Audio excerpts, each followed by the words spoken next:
Mines Saint-Étienne est une école de l'Institut Mines Télécom qui, dans le cadre de sa stratégie d'ensemble des écoles au plan national, met en place un certain nombre de plateformes à destination des industriels pour les accompagner dans leur transformation digitale et industrielle. Donc notre plateforme commune avec l'UMM, qui s'appelle Item Factory,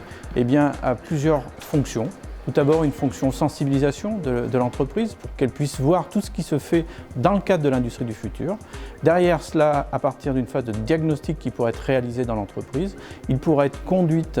une phase d'accompagnement, voire d'accompagnement à la mise en œuvre d'un certain nombre de nouveaux moyens dans l'entreprise. Et puis, bien entendu, un élément extrêmement important qu'il faut prendre en compte, c'est le volet formation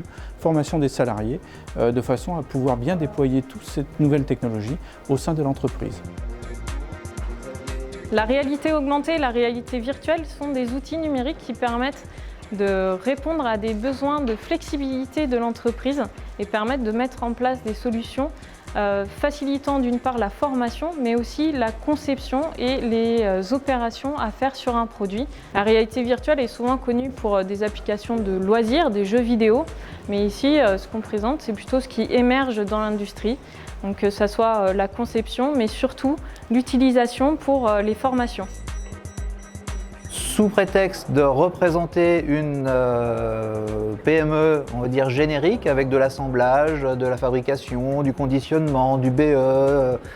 bureau des méthodes, de la qualité, services informatiques, on reproduit sur des scénarios pédagogiques